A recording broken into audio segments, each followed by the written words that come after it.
Hello, hello, hello. Welcome everyone to the Game Design Cuppa. I'm your host, Matthew Dunstan. How's everyone doing this morning? In this fine Wednesday morning / evening, wherever you are in the world. Morning, Rory, how you going?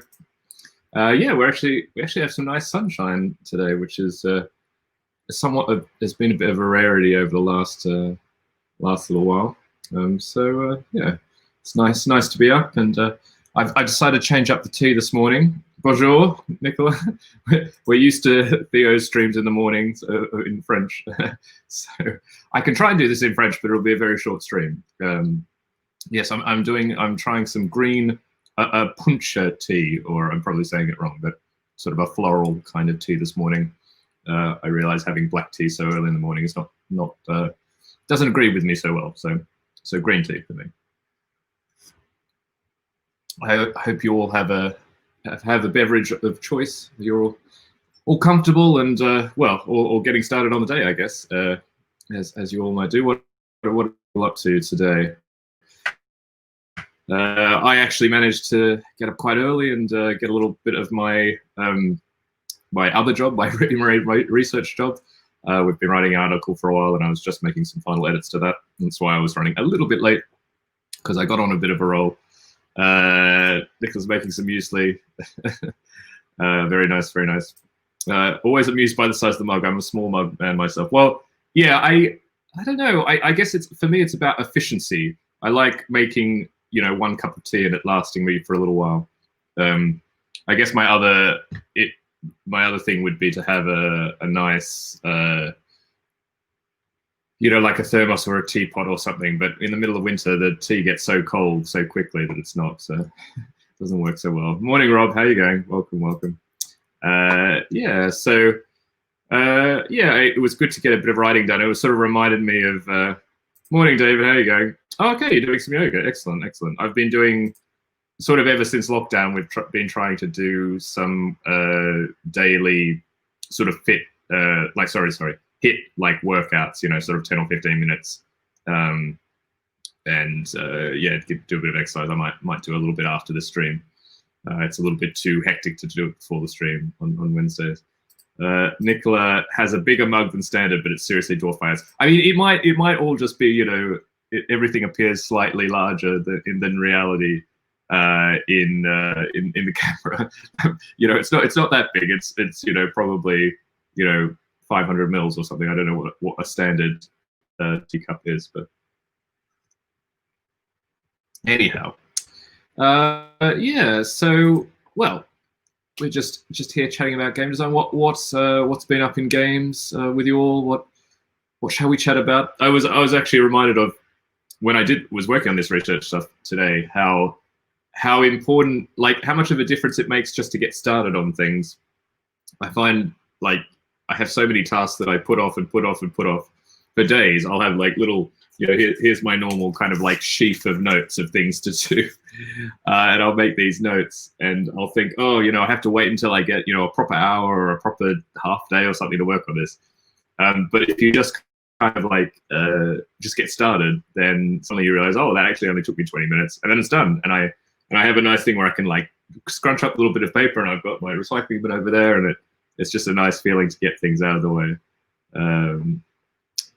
David says, oh, it refers to exercising. I'm too old and broken for anything more bouncy these days. Yeah, well, I mean, I guess there's also like, yeah, there's low impact ones, and we don't do anything too nuts, realistically. Yeah. Nicola has a small thermos that he used to bring to uni. Yeah, it's quite funny. My one of the sort of prevailing memories of my parents, I mean, they're still alive, so it is, but is that wherever, on any holiday, wherever they would go, they would always pack 2 thermoses, one for each of them, because my mother would drink coffee and my father would drink tea. And they would just take them everywhere. And even when they were on holidays, like visiting me in Europe, they would actually bring thermoses in their luggage with them, so that when we were traveling around, they could keep having their, morning and afternoon cup of teas and things. And, just a pair of them. And they'd have like a little bag that was specifically would fit like 2 thermoses really well with a little handle. Yeah, so I am no stranger to thermoses. And actually, we have a new one. So Teresa has one for camping, like a really good one, which we've been using a little bit in winter because yeah, it's amazing how hot it keeps tea like all day basically, and it's still like really hot. And then the moment 5 minutes after you pour it out, it's already getting cold because it's obviously a bit colder. But yeah, so I mean, getting stuff done is interesting, and I think that applies to. I mean, obviously applies to everything, but game design, obviously, just getting started with things can make a big difference. And finding a good way to, like manufacture yourself to get into the mood of working on things, because there's always going to be tasks that you're not particularly interested in doing. Often the fun part of game design is the start, when you've got a new idea and you're interested and everything's going well, but what you don't have is there's going to be all those emails you have to, or meetings, or rules you have to write, and yeah, just finding a method to kind of get you in the way. For me at the moment, I just put on this kind of like lo-fi chill music mix, and because that's the music I always play when I'm going to try and do some work. I hope it's doing something to kind of like put me in the zone. It's a lot harder now because I work from home, and I do a lot of stuff on the computer, which is for fun as well. I play games and things, so it's hard to, when you're sitting in the same place, to switch between work and play and all that kind of gets. So changing the music is what I use to try and put myself in the mood to get some stuff done. But yeah, there's lots of like, I've listened to some podcasts about procrastination and productivity and things like that, and yeah, it's a lot about just getting past that kind of initial activation energy barrier. The chemist in me coming out. Once you get over that, then you kind of don't even realize that you're working, and you can work for 30 minutes, an hour, and the time sort of goes, hopefully. David is up to a certain prototype got a major rebuild this week and progressed ideas on something off the drawing board, which might be close to getting a prototype done. Oh, fantastic.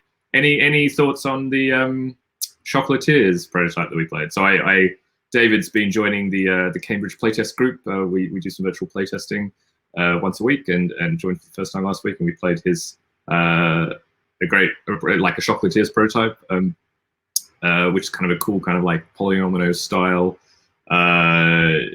manipulation factory. It's supposed to follow on hopefully from something like Chocolate Factory, which was but it was an interesting playtest. It kind of broke my mind a little bit, which is something. I mean, that's an achievement, I think. My brain doesn't get broken that often. I've played lots of prototypes in my time, but this one, for whatever reason, maybe it was later. It was later enough at night.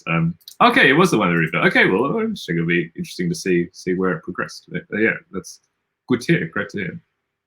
Yeah. So but anyway, and I mean, the other thing I didn't really celebrate on Monday necessarily, but I went over 100 followers, which is sort of a nice thing. I think some of you here already when I probably said it, so it's not particularly news, but yeah, that was really nice. It's sort of interesting to sort of reflect back on. I've been streaming basically for 3 months, I think now. So yeah, it takes a while to sort of build up a bit of a, well, any audience, but to get to that number, I guess. And I'm trying not to be very driven by numbers, because I don't think that's my objective in doing this. But yeah, that was sort of a nice thing. Rob has had some collaboration meetings with different designers. One was moving forward with an existing project, and one was basically brainstorming something new. Pleased with all that. Oh, fantastic!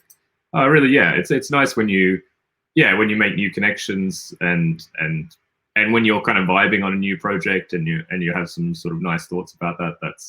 That's always fun. I mean, yeah, I love collaborating, and I find just banging my head against the wall with various things is not as much fun as banging my head with somebody else, which is much nicer. But yeah, and Rory finds rebuilding prototypes weirdly relaxing, like a physical prototype. Yeah, I think there is an aspect of that kind of work when it's kind of automatic. It's quite nice. So those times when you don't have to, I'm not saying you don't have to think, but I guess when you've done the sort of creative work to thinking about like, what am I going to change in the prototype? And then it's just literally, okay, literally I have to make the cards and I know what's going to be on the cards. So I literally have to make these components.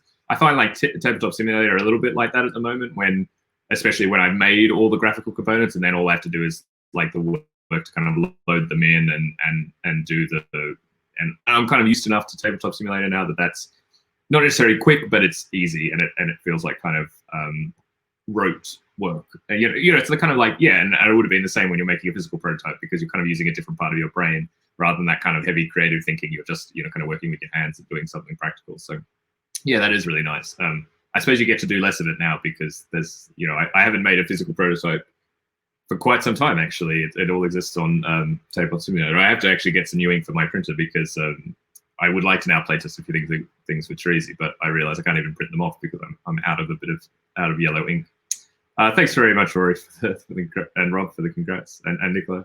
Yeah, exactly. Having a release from the heavy thinking does make a bit of a difference. It just breaks up the day a little bit as well, and it's a nice.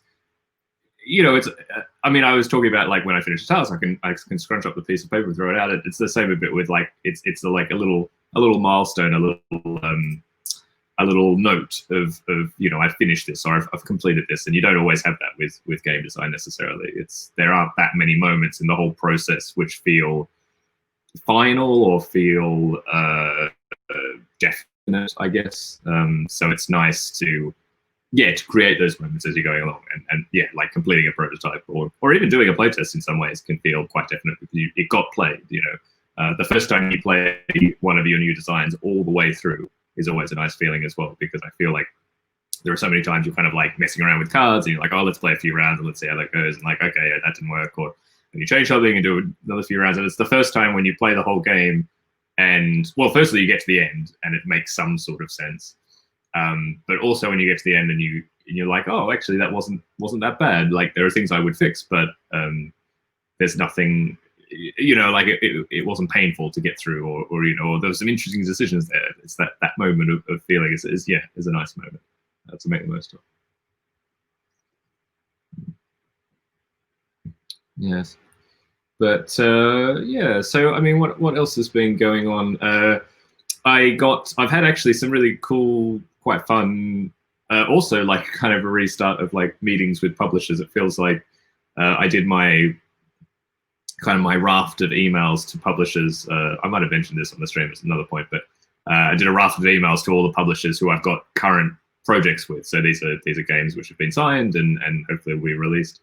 So I sent out I sent them all out at the same time. Basically, I look back on my records and mostly it's like, hey, Happy New Year. So you're going to publish the game, hopefully. What are the plans? What's the schedule? What's the next steps? And actually, sort of happily, I mean, Theo, who I mentioned, Theo Rivette, sort of joked that part of the thing is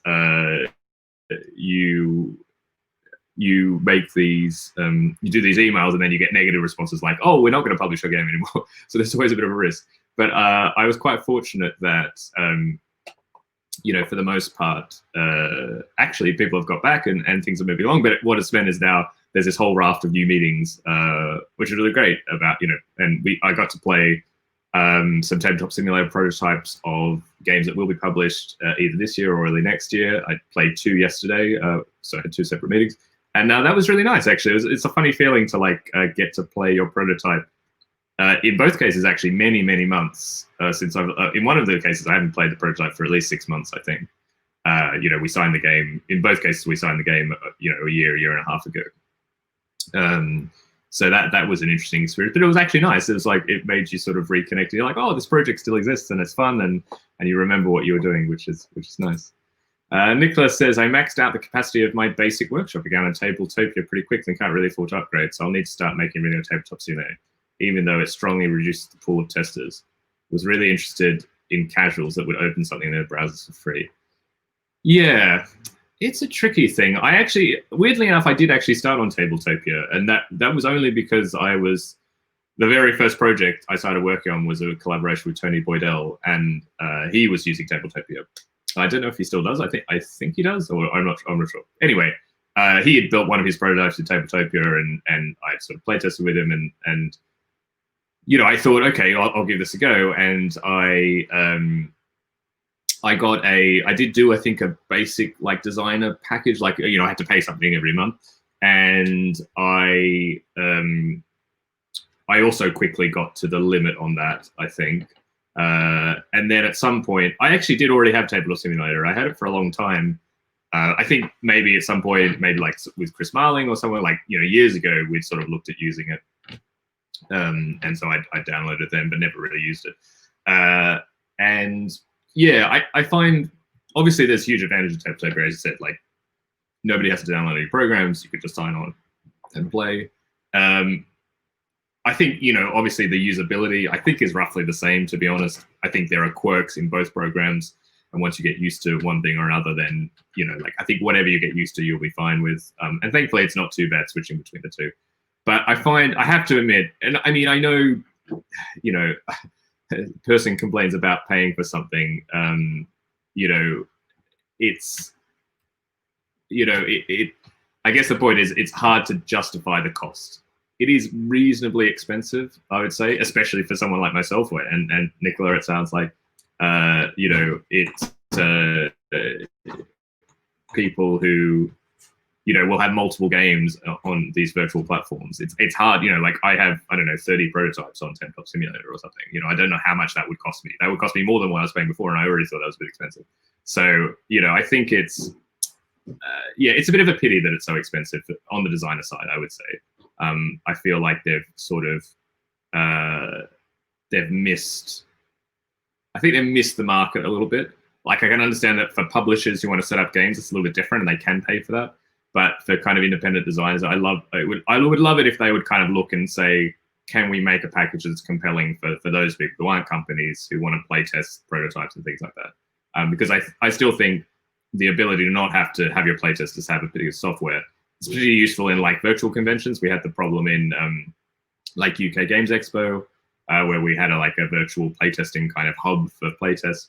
You had the problem that the people who come along, like sort of punters, non-designers, would love to playtest something, but then just had no, couldn't download,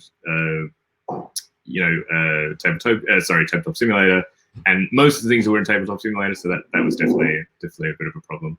Rob is saying if you're getting to screen top lately, more limited Tabletop Simulator, but works well for many uses, and being 2D and runs in browser has a low barrier of entry, other than learning yet another interface. It does have some weirdness about it. Yeah, okay, I'll definitely have a look at. I'll have a look at screen top. I'll add that to my little list. I'll open up a tab. This screentop.gg, I guess. Oh, okay. Looks interesting.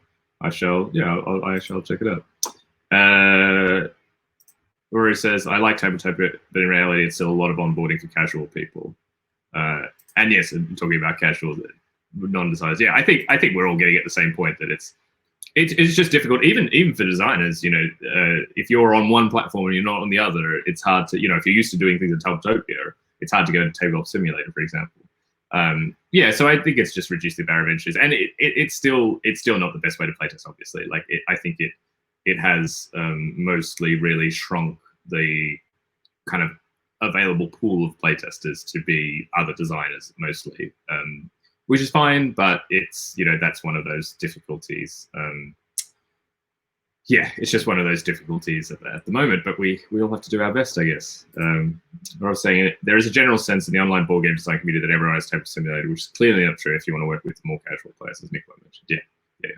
I think especially, as I said, in conventions, I think this really becomes really true. Like you realize I don't know how I'd approach that. I have to admit that I already was like not a huge fan. It's not really the right word. I found it hard to get used to playtesting with people I didn't know. I actually don't do it that often, which is probably not a good thing. I'm not recommending it. I did a lot more earlier in my career, I guess, and I mean right now obviously everything's different, but I can't imagine playtesting virtually is already difficult with people you even know. And if you introduce that to your playtesting with people you've never met, I think that's like an extra level of not difficulty, but it's just not my jam, I think, unfortunately. But yeah. Rory says, I only got Tabletop Simulator recently. It feels ethically weird to me, so I was hesitant about buying it. What do you feel ethically weird about? I mean, obviously, there's a difference between playing games published by other people and doing your own prototypes. I don't feel much any sort of ethical problems with my own prototypes. I mean, obviously, I'm putting the stuff up there. It is a bit strange that when you see people making their own Tabletop Simulator mods of published games. I mean, I can understand if a publisher does that and they release it. That's great. That's their prerogative. They can do whatever they like with it. But it is interesting. I wonder how many like unofficial Tabletop Simulator mods there are. I don't know where I fall on that exactly, to be honest. It's sort of tricky. I feel like Tabletop Simulators are already such a, not a small community, but it's like, you know, it's already a bit of a niche. So I don't know how bad it is. And you obviously, you know, you could compare it to, I could obviously give my physical copy of a game to someone else and they play it, you know, it's not exactly the same. And obviously it's a lot easier to share it online, but you know, like, I think there's a difference also between, I guess, hosting something and like distributing material so everybody can have it at any time. But I have to admit, I haven't done that. I've played some. I have joined in plays organized by other people, which we had used Tabletop Simulator mods. But I think in most of the cases, those have been the official, or in fact, all of them have been official, you know, publisher mods. So yeah, it's a bit tricky about that. Yeah. Oh, talking a bit more about sort of casual or you know. So Nicholas, my intention with reaching a wider audience was to make some kind of blind playtesting without having to pay for the shipping of a prototype. Yeah, obviously that's a huge advantage if you can do that. But I just think the difficulty is that, you know, with blind playtesting, I really think that you're missing, like with virtual playtesting and digital playtesting, you're not getting the actual playing experience. I think I would still be for shipping out prototypes actually right now as well if there's a group that can meet or within a household. I think you would get a lot more out of that than you would necessarily a virtual. I mean, obviously the virtual thing is easier, but I think you'll get kind of feedback that's closer to the real experience if you can give people the real game, because ultimately that's what we want to do. This is all just a substitute, right? All the virtual stuff is just a substitute for real playtesting. So if there's a way you can do that, then that's good. Rory saying IdleCon was the best virtual playtesting experience I've had. Felt more akin to a physical playtest sessions where you can engage with people socially as well. Yeah, no, there was a huge difference to having that kind of social, you know, and having some video, right? There's even something about seeing somebody talking to you. Obviously, it's not two-way, but it feels very different. It feels much more personal. It feels, as you said, much more closer to in-person playtest sessions. So, yeah, I mean, maybe that's going to be an exciting way going forward. And I definitely will intend to be part of the next whatever IdleCon or whatever it's called. And we'll try and stream as well during that time, and maybe we can find ways to go into each other's streams, or I'm not sure how that might happen, but yeah, to kind of build up a community of different streamers doing stuff. I think that could be nice, and yeah, you get that social feeling as well, hopefully. Like I said, I got Tabletop Simulator because I wish for it as a birthday gift myself, so I wouldn't expect most people to afford it. Yeah, I mean, thankfully it goes on sale regularly enough. But yeah, it's true. But again, the cost is so much less. Like, still comparing it to Tabletopia, where it's Tabletopia is essentially a subscription. It's quite an expensive subscription, I would say. You know, I think it's still a bit easier. But yeah, it's tricky, and I do say, like, always, like, try and spend as little money as possible. And we're in a difficult situation where, yeah, you are faced with these decisions of actually to kind of enter into the virtual playtesting world. There is a barrier to entry, and it's a financial one as well, which is not insignificant. So, yeah, finding ways to support people. I mean, I encourage anybody, if anybody knows people who are, if that's a barrier to someone, please get in touch with me. I'm always happy to help with that. Encourage people to be able to play test and things like that. Yeah, actually, speaking of which, tabletop mentoring program, quick plug, go sign up if you want to be a mentee or a mentor. I don't know how long they have left. I suspect there's about 5 days. I think it's like the 25th that it closes. Let me see. Enrollment is until January 24th, so that's first, second, so like this Sunday, basically. So if you haven't done it yet, go and do it now. There's no reason not to. Excellent, Rory signed up. Well done, congratulations. I'm glad. Yeah, I'm glad you did. What did you end up choosing to do? Are you a mentor or a mentee? What Rory and I were chatting. Was it yesterday? Was it the day before? About the program and being a mentor or a mentee, or what's more important. So yeah, I'm glad that you signed up. That's really great. Yeah.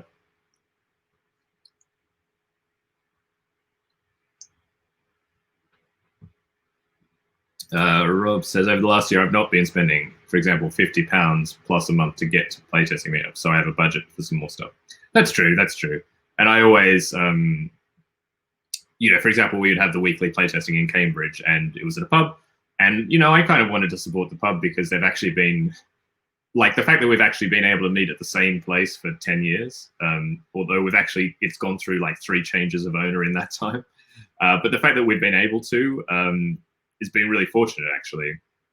I think it's hard to find a good venue, and they actually really like us now. They're quite used to it. But, I always felt, and like a reasonable pressure, like, I always have a meal there basically when we would playtest. So, that would be some cost. So yeah, playtesting wasn't free in that case. So yeah, there's different costs, I guess, with different things.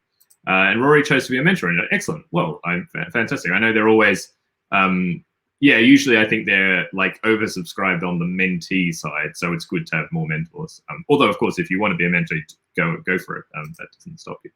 Rob signed up as a mentor. Wasn't sure what style of mentor I am because I haven't done it before, so I had to guess. Yeah, they asked this sort of, what type of mentor you are. Are you like I'm trying to remember now. There's like a cheerleader, like someone who really encourages their mentees. I mean, these are like not stereotypes. It's not that like probably mentors are going to be a mix of these things, but cheerleaders are really encouraging and pushing their mentees ahead. There are like connectors who are all about like connecting their mentees with other people, all sorts of information. There are educators who are very much about passing on knowledge, information that they have about designing.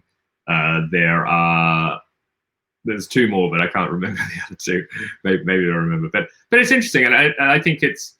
I don't know how much it goes into the assigning. I feel like there are like bigger concerns when mentees are asking who they want to be mentored by than necessarily these like kind of stereotypical kind of things. But I think for the mentor side, it's useful to just actually gets you thinking about like what type of mentor do you want to be? Where do you think your strengths lie?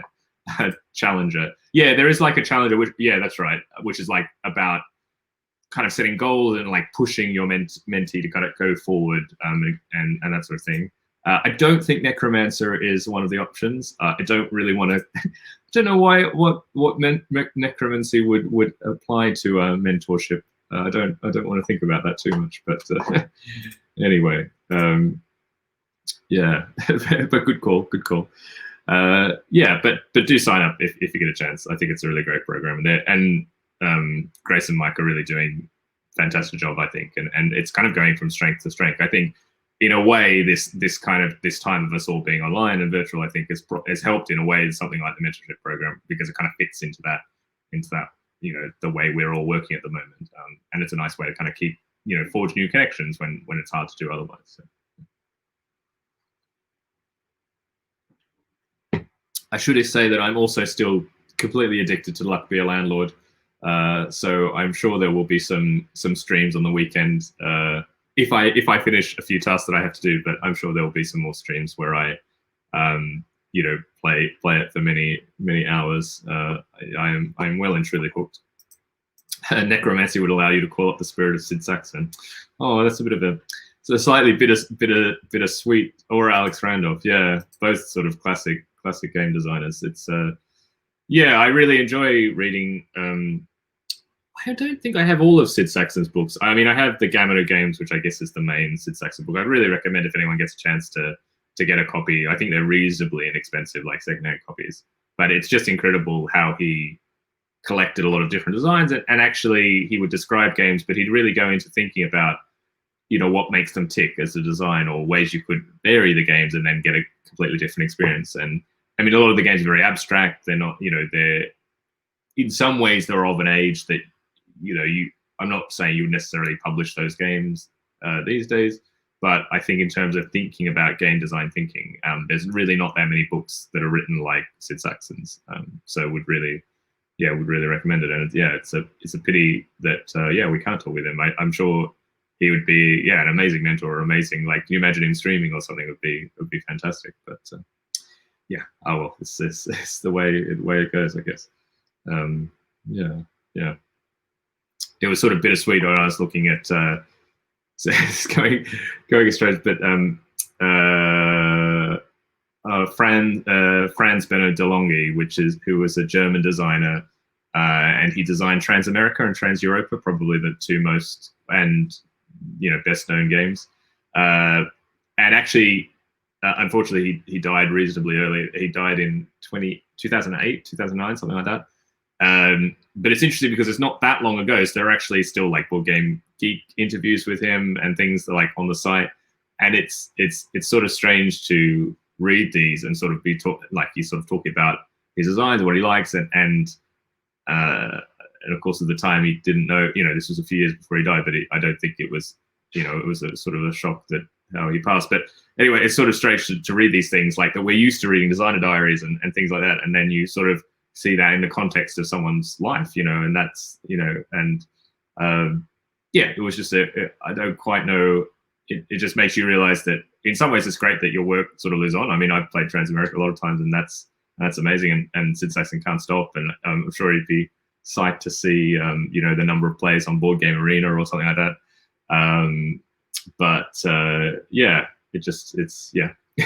Anyway, we'll go. It's the morning. I shouldn't be so maudlin. Apologies for that, but it got me thinking, I guess. But anyway, someone put something happy in the chat or something like that.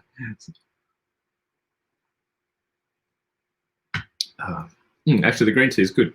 It's not bad. It's I don't know. I think I was so used to having black tea at sort of 11 o'clock midday, so I having it suddenly at like 9:30 was a little bit much for me. So not more than celebrating a great designer. Yeah, no, that's fair enough. It's it makes me actually want to go back and read some of this. And thankfully there are people like Ryan Knizia who are also writing quite good books. Like I've got his like Dice Games book, which I think is quite interesting. There's lots of interesting ideas there. I'm always about sort of like absorbing everything I can. I suppose I'm actually quite lucky. That's what I, in some ways, maybe, that makes you know what you want to be doing as a game designer when you're doing all this stuff without being paid or doing it late at night. I find myself rapidly reading new rule books, or if I hear about a game, I'll go and check out a video so I can know how it works, even if I have no interest in actually playing the game. It's funny how much I actually do enjoy that, but I think it's also really important to being a better designer, because you just have all this stuff, this information in your head, which is just useful that you can apply as you want, I guess. Memento Mori could be a good kick in the bum to get yourself going as well. That is true. Rory's been drinking turmeric tea in the evenings. It's like drinking a curry. My favorite Thai curry, which you can't get in England. So I don't know how authentic it is. In Sydney, where I went to university and lived for some part of my life, there's the university I went to, Sydney University, is next to a suburb called Newtown, and there's a very famous street in Newtown called King Street, and it has probably like the highest proportion, basically almost. I don't know how many Thai restaurants are on this street. It's somewhere in the 20s or 30s. Like there will be ones literally next to each other. There are some Thai restaurants which have like 2 stores of the same Thai restaurant, just like a little bit further down the street. And it's quite funny because, and in some way it's built up because of the university. So everyone goes there for lunch because you can walk there in about 5 minutes. And it's a little like the Big Mac tax, not Big Mac tax, the Big Mac index was what was the price you would pay for a Thai lunch on King Street, because all the restaurants were like at the same price, because they all basically had the same things. It was quite funny. Everyone would have their own kind of favorite, but they were all mostly the same. And it's always funny when I go back, and I always try and have a lunch there at least once. And you see, because I've been away for so long, you see, it, when you're a student, I was like, oh my gosh, they've increased it by 50 cents. Like that's suddenly so much more money. But anyway, my favorite Thai dish was a turmeric like a turmeric sauce actually, which was very very tasty. But I can't get it anywhere in England. And when I say the Thai name, nobody knows what I'm talking about. So it must have just been an Australian Thai thing. I mean, I think it's reasonably authentic. These are first generation, second generation Thai Australians. But yeah, it's something I miss a little bit. But I'm not sure if I could do a curry in the evening before I go to bed. I'm much more of a sort of a mint tea drinker near the end of the day. But but we'll see. And I got to play a little bit more of Santa Monica, which was fun, really fun AG sort of cards building. You're building the Santa Monica, boulevard and beautiful artwork. I worry that the game's gone a little bit underappreciated. Kind of launched in the middle of, like kind of quite just before the pandemic, basically. So I think it's been affected by that. But I think AG's really upped their game with sort of like the presentation and production of games, and this game is right up my alley. You're building like a little tableau, and that everything fits together. Really fun game that I recommend checking out. Like I said, I've seen that there's a Enoki mushroom tea in Japan. I've been wanting to try it ever since. I only knew it was part of miso soups for tea. Oh, interesting. Yeah, I mean, it doesn't seem like such a leap from like miso soup to something tea like. That seems quite delicious actually in a way. I mean, maybe I'm just now thinking miso soup, which doesn't really help. But no, I also need to be getting rid of a few games at the moment. My shelves are a little bit overflowing, and without any conventions, there are only like bring and buys or things like often at the UK Games Expo, I would get rid of like 20 games or something every year, and obviously that didn't happen last year. I mean, I'm not sure if I'll be able to do it because I'm not sure if flying to the UK with 20 games really makes sense. But there's plenty of things that I need to move on to other homes. But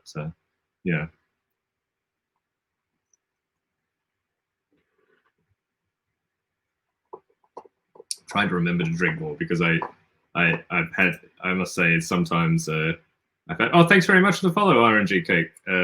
I'm trying to follow. As I always say, I'm still such an amateur Twitch streamer. I haven't got anything set up with automatics, but thank you very much for the follow. Hope it's interesting or useful for you.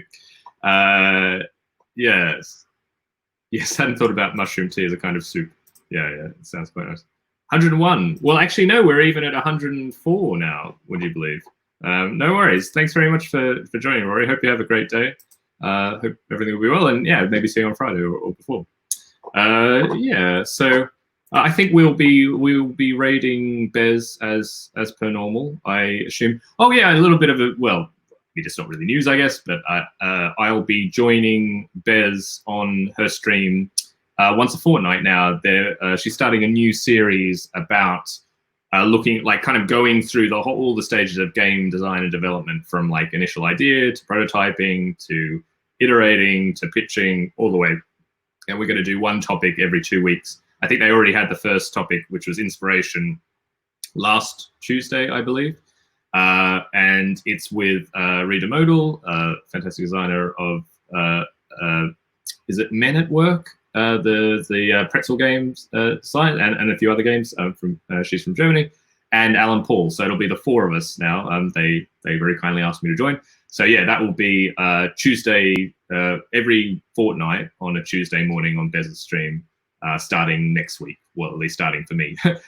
So yeah, it'll be fun to sort of join another stream, and yeah, I'll be available. I'll be more online than ever before. So that's also something a little bit new, and we'll see what that kind of like roundtable discussion. I think it'll be interesting. I think we're all designers from sort of different stages of our career. We've done different things.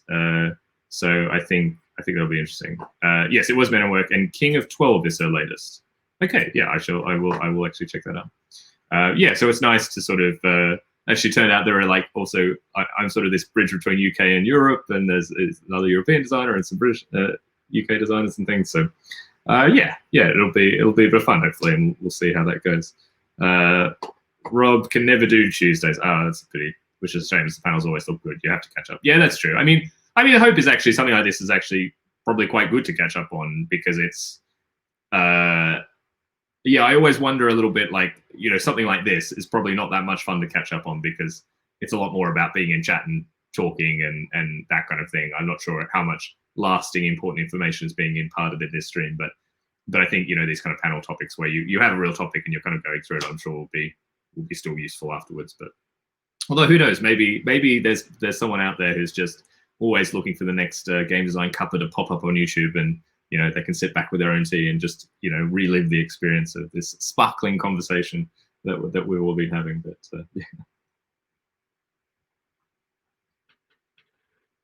yeah. Anyway, yeah, and well, what has everyone got up today? Good morning, Zate. Morning. How are you today? Hope all is well. Yes, I think I will. What have I got today? I'm hoping to do, well, I've got bits and pieces I've got to do. I'm still dreading doing a particular bit of these adventure game design. I'm finding that I'm right at the crux of like where you've got to combine like creative thinking and problem solving and everything that makes these narrative games tick, and it's just taking me a bit more effort than I am used to. But yeah, I'm sure I'll be okay. But it's as I was saying at the start, you know, like sometimes the things you're dreading, you just have to get started, and then you realize it's not so bad. So yeah, I should just push through it and get to that. Yeah, but I don't know who is Bez speaking with today. Does anyone know what's the kind of topic? Usually I would look her up on Facebook, but.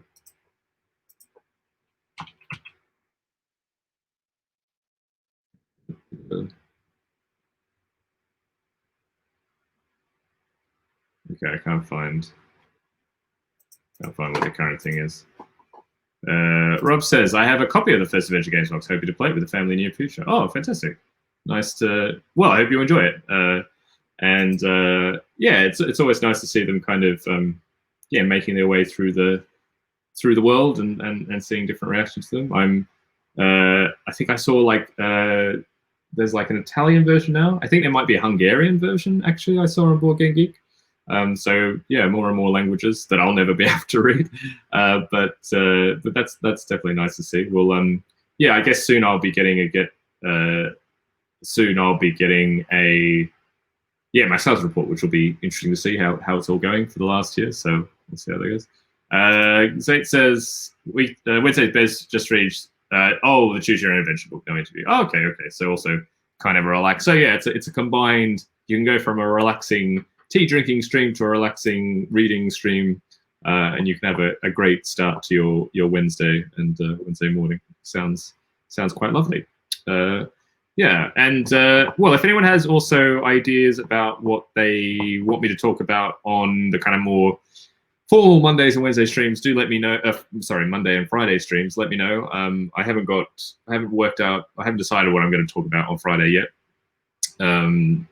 It'll depend a little bit on, especially in the weeks where I have a lot of work, I find I don't have as much time to kind of prepare like an in-depth topic, but I feel like I haven't done a proper kind of like useful, I don't want to say instructional, but like kind of, you know, useful topic thing that might be useful or sort of from an educational point of view for designing for a while. So maybe I'll try and have a look at another topic that might be, you know, useful for you to find out about or that we can chat about. But yeah, that will be Friday, or I'll just turn it into a Luck Be a Landlord stream, as that seems to be all I want to play at the moment, which is not good for my productivity. But yeah, that's the way it goes, I guess. But yeah, anyone else found any kind of cool things that they want to share with everybody that you think we should all be looking at, games wise or not? Always interested in new things. Anyone found anything interesting on the internet? I've been slowly investigating the whole shanty TikTok thing, which I know is sort of somewhat problematic with the sort of history of shanties. Although musically I really like them, which I'm sure a lot of people do. But I was only very peripherally aware of it because I'm not really a TikTok sort of person. And then you sort of see, it's sort of funny how these things percolate through different forms of social media, and you sort of become aware of it, and you can't remember like consciously, specifically, like where you found out about it. It was just this you know, this milieu of all these different like little influences and things, and then you start looking at the videos, and then there's this whole rabbit hole of people. But it's quite incredible that I didn't know how TikTok can work sort of layering video on top of each other. Seems like a really cool kind of feature. Yeah, but I don't any TikTok users here. Anybody sort of doing that? It's not a thing. It's still addicted to the crew. Have you played? I mean, I presume you've. How many times do you think you've gone through all 50 missions, say, or like finished mission 50? Michael's doing some very interesting stuff on his stream about speccing a game for manufacturer. Okay, doing one yesterday and think he's planning to do one more today. Okay, I'll try and join. Yeah, yesterday I had the problem. I had a meeting right smack bang in the middle of his thing, but yeah, I'll definitely check that out. Yeah, I mean, shanties have a bit of a, well, unfortunately they have a connotation essentially with, as far as I understand, with slavery. And they are workers' songs, but, you know, on all of these ships, you know, they were crewed with slave labor essentially. So there's that sort of connotation with shanties. I mean, there are also shanties which, you know, are, you know, from fishermen or anybody working on a ship who weren't necessarily slaves, but there's definitely that aspect to it. But it is, yeah, and looking back at the history, I mean, obviously, yeah, as Rob said, it's funny how the internet's finally discovered shanties. Obviously, they've been around for centuries. But musically, it's close to what I like. One of my, well, not favorite, but I like very much is a Canadian singer called Stan Rogers, who is sort of a folk singer, but he also would sing sort of songs reminiscent. He would sing some sea shanties, and he would sing songs similar to that. Recommend checking out Stan Rogers if you like sea shanties or anything like that. He has, like, one of his famous songs is called the Northwest Passage. He's sung a lot of songs, you know, like Canadian folk is I think is very influential. But so it was the sort of type of music I already enjoyed, and I was aware of it. So it's funny to see it crest in popularity. Otherwise, so there's the crew. I was only go through all 50 one time in real life, but with Michael we're on mission 45, which is later today. Okay, great. Oh, exciting. Yeah, interesting. And how is it at 2? I sort of, yeah, it'd be interesting. Nicholas said, I discovered shanties on YouTube like 10 years ago, but I haven't regularly listened to them as a genre. Was glad to get in some of the newer ones. Yeah, and there's some great groups around that are kind of singing older ones and making new ones, which is interesting. Hey, Aaron G. Cake, I don't think I've seen you before. Welcome to the stream. Thanks very much for watching. You're Aaron G. Cake on TikTok, and I mostly use it to post silly videos and stay connected with my kids and their circle friends. Okay, interesting. That's true. I guess it does say. Oh, and oh yes, no, thank you for the follow. You were the person who followed. Thanks. Yeah, that's true. It does seem to be a sort of a younger. It's weird for me. There's not too many times now that I feel like I'm in like an older generation, but TikTok has made me feel old because I feel like it's, you know, I'm past the generation already that is the main users of it, certainly. Yeah. Nicola, I listened to some that was more about coping with the situation than problematic in sense of glorifying the situation.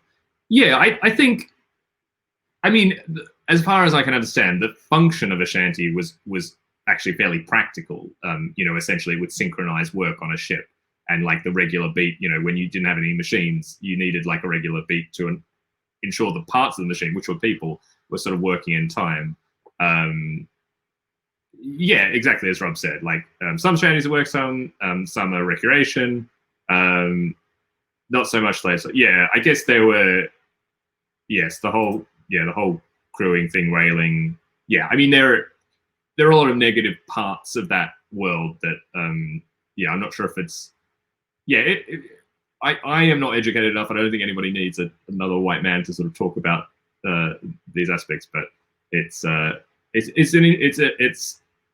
a rich historical topic that obviously TikTok can only look at so much of it, and it's great to celebrate the music as well. So yeah.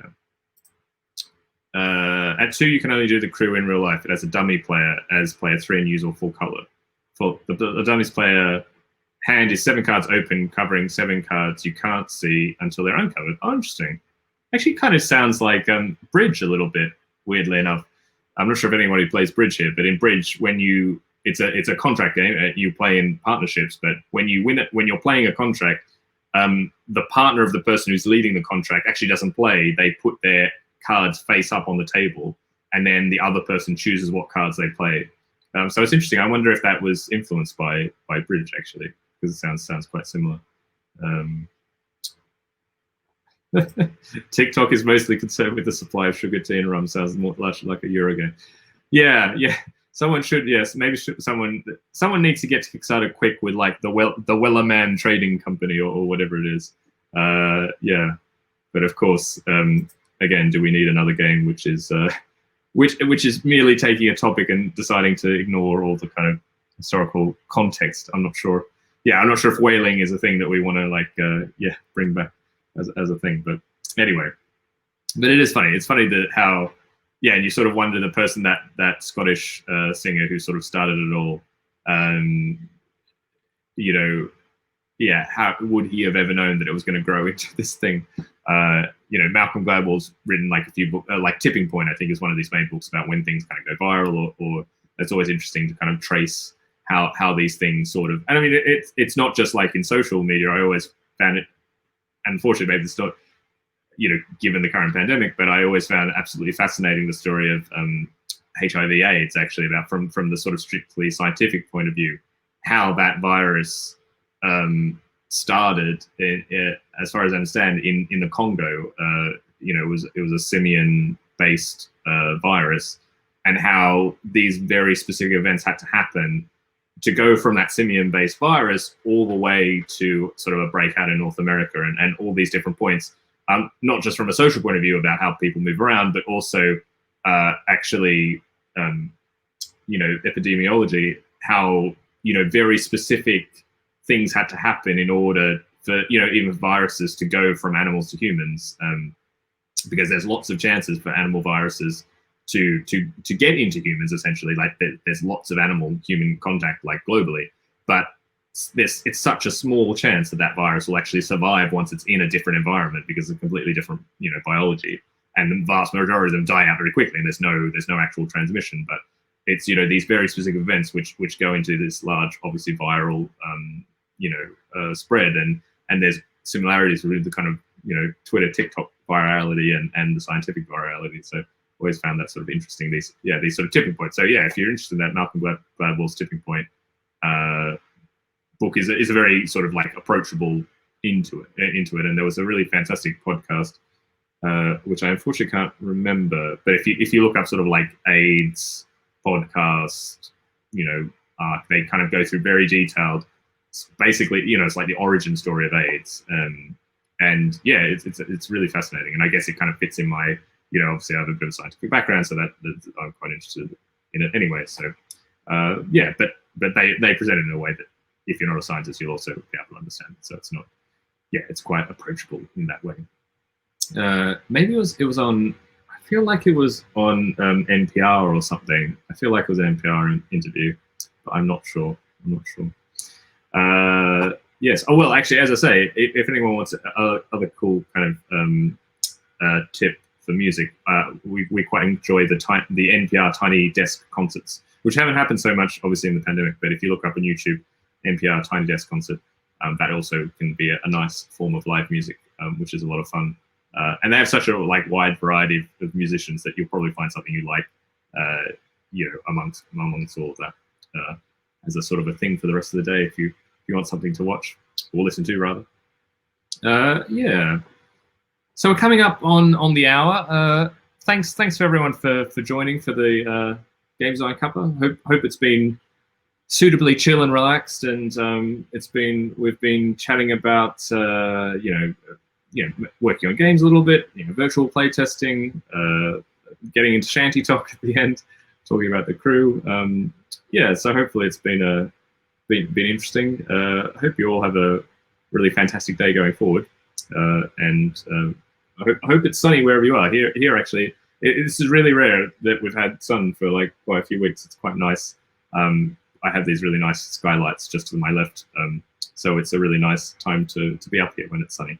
So that's nice. I hope you've got sun wherever you are, but if not, hope it's still fine.